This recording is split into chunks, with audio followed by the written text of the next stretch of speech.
Because the times Woke up this morning thinking about Those summer days. best friend got caught up when I stayed in Douglasville. Doing some stuff by myself. I'm a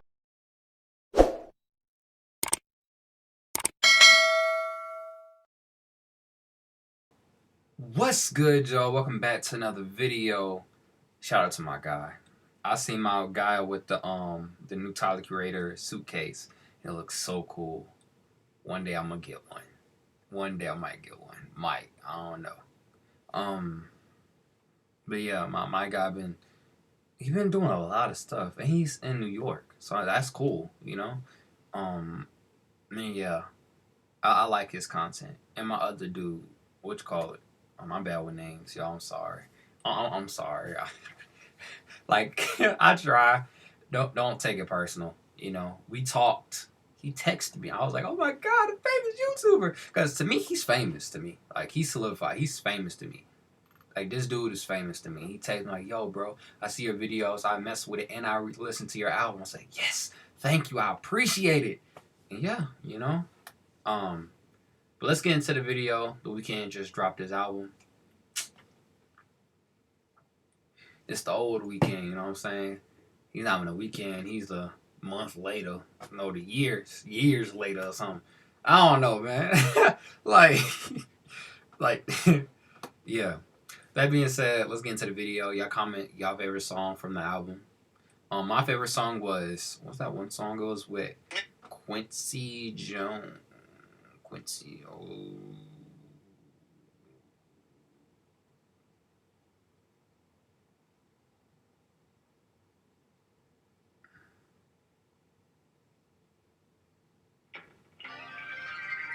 Tell Quincy.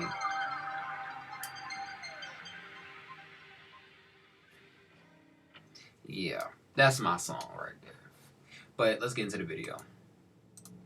I've been a huge fan of The Weeknd, all the way since 2015 when I first got put onto Beauty Behind the Madness. There's just something unique and special about all of his projects, dating all the way back to the original indie mixtape trilogy back in the winter of 2011. But After Hours is without a doubt his magnum opus. To me, it's the most cohesive product of his entire career. He's telling stories with a level of emotional depth most artists could never even hope to reach, let alone while achieving global commercial success at the same time. It's a deep, vibrant album full of meaning and storytelling that I think we can all admire and learn from, as fans and artists. So let's understand After Hours.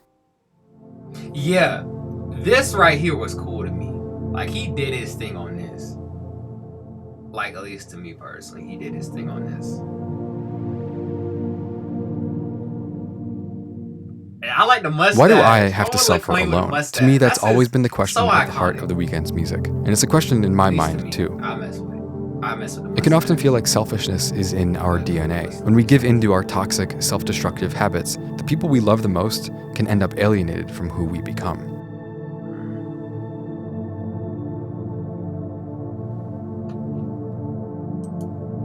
You can try to convince yourself that you don't miss them. You can try to tell yourself that you're better off alone. But by cutting yourself off, you end up a monster, unrecognizable to yourself and others. But we're social creatures. We aren't meant to live or die by ourselves. True. Throughout his career, The Weeknd has played the part of a broken man, a slave to his own urges, who, by giving into his vices, becomes increasingly isolated from the people he loves. We as his listeners have watched as, through all of his struggles, he's slowly refined his craft and become a master artist, creating one of the best albums of our entire generation. Yeah, literally. This is Understanding After Hours. It's only like 30 artists that makes our generation beautiful. Like the music is just beautiful. Like you can listen to albums and they're just like 30 or 40 artists of our generation. I could say. Thanks to CuriosityStream with Nebula for sponsoring. It's the only place where you can watch my exclusive analysis of the After Hours music videos and my breakdown of the color grading, editing, and shots behind the cinematic you just watched. More on that later. The first thing I had to do to understand the story of After Hours was look at where The Weeknd started, because he's grown a lot. As you probably know, The Weeknd's career began in the winter of 2011 with a trilogy of dark, brooding, atmospheric, independently and anonymously released mixtapes: House of Balloons, Thursday, and Echoes of Silence. They all revolved around themes of drug use, heartbreak, and the dark nightlife scene that The Weeknd came up around in Toronto. Here's one of the most iconic lyrics from House of Balloons, off the track Wicked Games. "I left my girl back home, I don't love her no more, and she'll never fucking know that." That's harsh, Abel. He was someone who was gonna risk it all for the life he wanted, and he was making amazing music at the same time. The mixtapes had a sonic palette mixing Abel's impeccable singing with techno instrumentals, pop choruses, and ghostly vocal samples into a fascinating package that we didn't even really have a name for back then. It's no wonder that Abel was met with immediate critical acclaim and rabid fans who needed to hear more of the dark, lonely underworld of music he was creating. So 4 or 5 years into his career, Abel had become one of the hottest musicians in the industry, and his evolution continued when he released Starboy, which ended up being another hugely successful commercial hit. It was certified 3 times platinum after just a year and a half. But the thing is, at least for me, and I feel like a lot of other Weeknd fans, we had become accustomed to hearing a certain sound from Abel, the signature dark style. And Starboy just didn't have it. It was 18 tracks long, a lot of the sounds were repetitive, the lyricism was often uninteresting, and the sound just didn't have that much spirit. Even though it does have some classic Weeknd tracks, especially the ones that Daft Punk contributed to, Starboy was almost too polished, as if it were designed for radio listeners and not really anyone else. After Hours, though, After Hours... No! The ads! Meet Suvi, The ads! the magical all-in-one countertop kitchen robot. Suvi saves you time and lets you cook delicious meals for I'm gonna text my girl with that.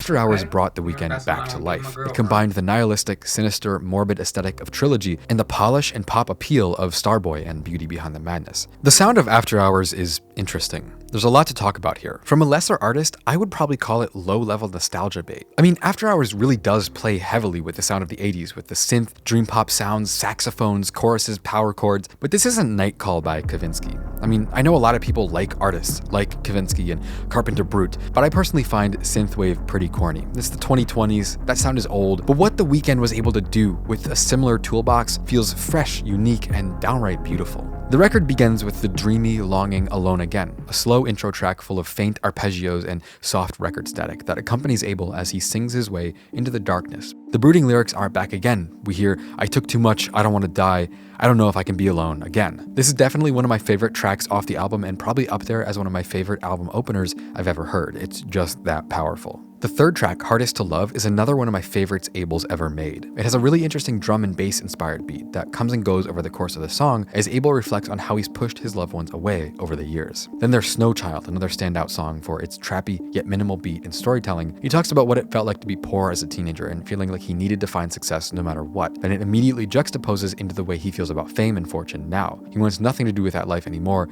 and wants desperately to leave Hollywood and return to where he came from. Escape from LA builds on the theme of exhaustion and feeling burnt out even more. He talks about feeling like life as a musician in LA has become so boring and monotonous that he needs to leave. Not to mention the fact that everyone he meets there is fake. They're only interested in the perks of being around him instead of actually figuring out who he is on the inside. Moving on, Faith is a synth-heavy, somber track with spacey sounds that recall the rockstar phase Abel went through in 2013 to 2014, which he called a really dark time in his life. He said, "Back then I wanted to go to Vegas and be this guy again, the heartless guy, the drug monster, the guy who hates God and is losing his fucking religion." And towards the end of the song, the instrumentals fade away and it turns into an ambient track with dreamy vocals and distant police sirens, which Abel say represents him sitting in the back of a cop car after a bender. To me, Faith is After Hours' most atmospheric track. I love the second verse so much that sometimes I just turn on this song and skip to that part because it's just so catchy.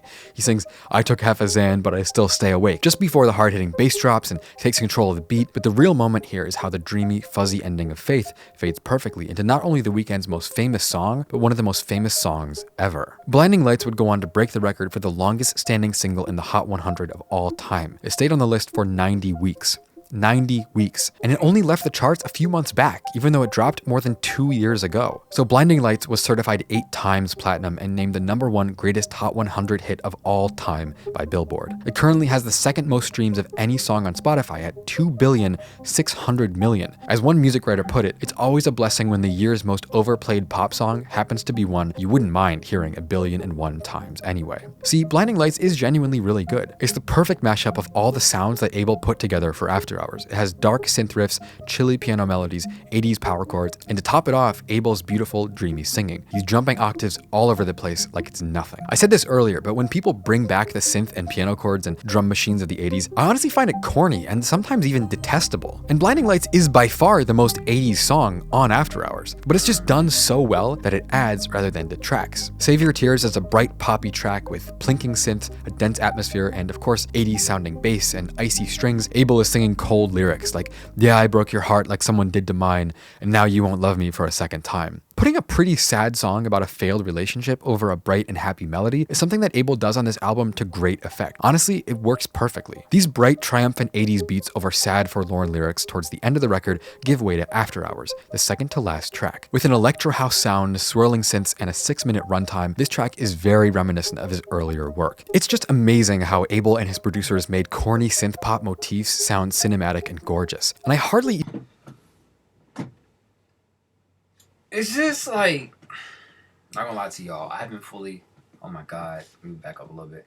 I haven't fully listened to the whole album, but understanding it, to me, same thing with Mac Miller. I started listening to Mac Miller now. I made some songs based off his like style of like beat sound. So yeah, it's like one of those things where once I watch a video like this, I end up appreciating a lot more and actually going back and listening to more of his albums. I listen to the trilogy or something like that. I don't know the exact name. I'm bad with names. I could look it up right quick though. But I don't want to take too long, so let's just keep watching the video. Even got to talk about the genius creativity of the album. But y'all do tell me which album impacted you, and did it impact you? What's your favorite song from the album? Tell me in the comments below, not the description.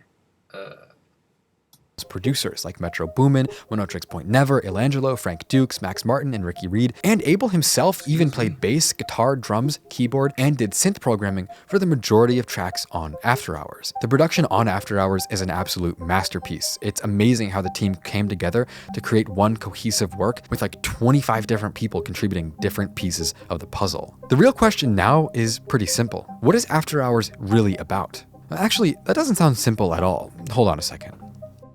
So I've been trying to figure out what exactly After Hours is about for like 2 or 3 days now. I've been trying to put the story of the album into words. But first, I have a story of my own to tell to you. In the summer of 2020, I was out in Studio City in the hills of LA. I was doing work in the music industry on album rollouts, marketing, that sort of stuff. And there was one night I'll never forget for the rest of my life. I was working with this one rapper and we had just filmed a sequence and we were about to go out, but there were a bunch of people over and I remember this guy comes to the house. I mean, you know, if you ever worked in LA, there's just always random people at the house. And I remember this guy comes in the house and he introduces himself as a talent agent. So he just sits down and, you know, I don't really notice him for a while until this girl calls him on the phone. They talked for a few minutes and when he hung up, he tells everybody in this super proud voice, "Yo guys, I just signed this girl on TikTok. She turned 18 last week and we're having her do twerking videos. She's gonna start an OnlyFans next month. Last night we had her do a bunch of coke and she was out of her mind." And he's just laughing like it's super funny and no one really even seems to notice what he said was weird at all. But in my head, I just heard the sound of glass breaking like, what the fuck was that? Is this really how this guy thinks? He sees 18-year-old girls as a source of income. He sees them as a product to feed drugs and turn into an asset. But that's what people do in LA. That's what people do in this industry. That's what people. My mama tell me, don't sell your soul. You better not sell my life, cause I will hunt your ass. But real talk, like, don't. Drugs are stupid. Drugs are stupid. Drinking is stupid to me. I feel for her.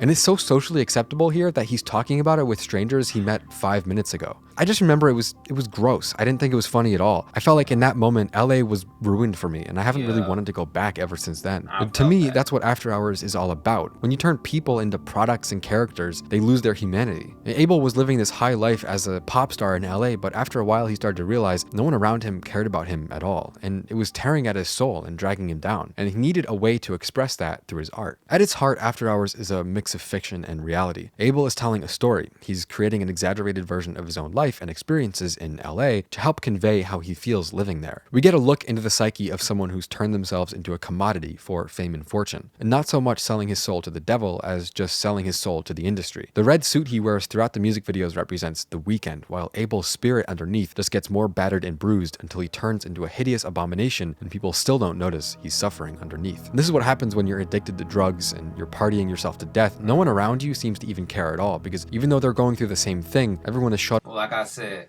if I ever come up, once I come up, I'm gonna have Cole, Miles, Sadu, my brother. I sound a little like I'm from New York. My girlfriend, my father. Who else? I think that's just about it around me. They can hang out. I would help out, invest in, and everything else. My sister, of course. You know, JP. I invest in his dreams if he wants me to. Who else? All my music friends I made so far. I think that's it. To be honest with you. All these new people coming around, I'm like, fuck, no, I don't know you like that.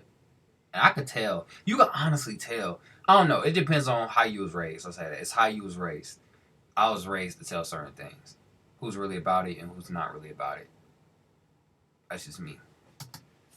Cut off in their own world of pain and acting like they're having a great time, because that's the name of the game in entertainment. You have to turn yourself into a character to further your own career. You can't be a person and succeed as an influencer or an entertainer. The moral of the story is, of course, that fame and fortune isn't all it's cracked up to be, and there's often so much darkness underneath that happy, bright outside appearance. In the story of After Hours, we get to see how things can affect someone from a first-person perspective, as Abel's relationship that he wants to keep so badly is torn to pieces because of his own mistakes. He shows just how hard it is to stay true to yourself when you're constantly under that much scrutiny as a performer and have so many people looking at you and trying to take advantage of you for your fame and fortune. It's a beautiful depiction of the evil nature of celebrity and how that evil can infect and ruin everything about your life, all the way down to the love between you and someone you hold dear to your heart. It's got morals, it's got ups and downs, it's a brilliant story and one of the best mainstream albums ever made. It's a timeless narrative, and I think it's the peak of Abel's creative output so far. I don't see why After Hours won't one day be seen alongside Rumors or Dark Side of the Moon as one of the best, most iconic pop albums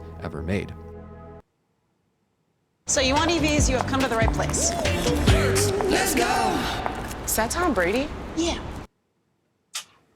They got me on that. Hey, I'm Dave. I've been using Lucy Chewing Park for about a year. Yeah. I use nicotine to level myself out if I'm feeling a little stressed. No. Okay.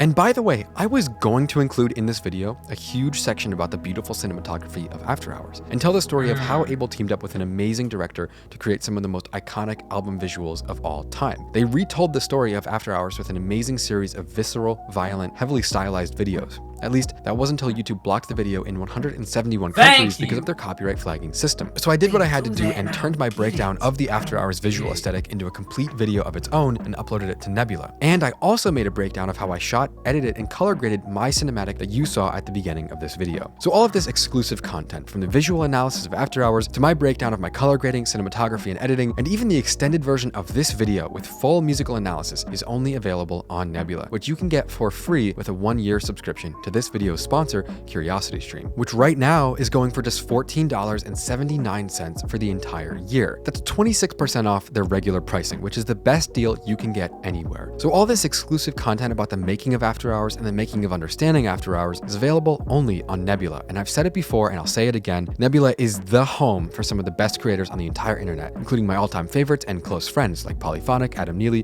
MKBHD, FD Signifier. We founded the platform to chase creativity without relying on YouTube's broken algorithm, copyright system, ads, and sponsors. Plus, we just passed 400,000 users on Nebula. Now, I also have to thank CuriosityStream, this video's sponsor, for bundling their amazing service with thousands of high-quality documentaries about science, history, culture, music, and more, including their brand new documentary about Mr. Beast that tells the story of how he became the biggest YouTuber of all time through his love for helping people and making videos. So right now, you can get Nebula for free, included with CuriosityStream, which is just $14.79 per year. Hey, yo, so go check out all the exclusive content for Nebula and CuriosityStream. Y'all reach out to me. You know, y'all. We could possibly work a little deal out. You know. Not right now because my channel's still small, but like over time, you know. But yeah. For understanding After Hours and all the amazing videos the platforms have to offer. That's curiositystream.com/Volksgeist for $14.79 for the year and Nebula for free. Clicking the link really helps out my channel, but now let's get back to the video. After Hours is a beautiful story about hedonism, the extreme highs and lows of being famous, and how temptation and addiction can completely consume you and leave you isolated from everyone around you if you aren't careful. Abel has always been that artist who can capture darkness in a unique and powerful way, and that's why we relate ourselves to his music. Like I said earlier, when Abel asks the universe, "Why do I have to suffer alone?" it's a question in my mind too. It can often feel like selfishness is part of our human nature. When we give into our toxic, self-destructive habits, the people we love can end up alienated from who we become. You can try to convince yourself that you don't miss someone. You can try to tell yourself that you're better off alone. But by giving in and cutting yourself off, you end up a monster, unrecognizable to yourself and others. The more lies we tell, the further we drift from being able to understand, love, and appreciate those around us. We enter a dream world where the simple facts of human relationships are lost on chasing the next high. It's one of the most isolating feelings I've ever experienced, and After Hours depicts it perfectly. After Hours is a timeless masterpiece that shows the rise and fall of one of the greatest pop stars to have ever lived as he fights a losing battle against his own basic human tendency to self-destruct and hurt the people around him while he spirals out of control.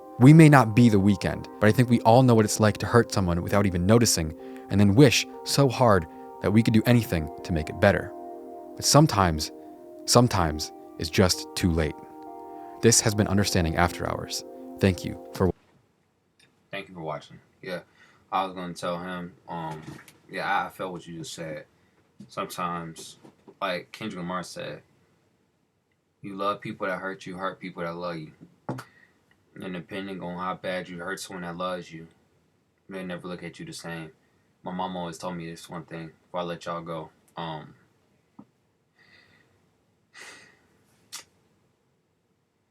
You could learn how to forgive, but you would never forget how someone treated you. Yeah. That being said, be sure to like, subscribe, stay tuned to the next video, and comment in the comment section below your favorite song. And what did this video mean to you? What did you learn from this video? Peace. Mario the poet.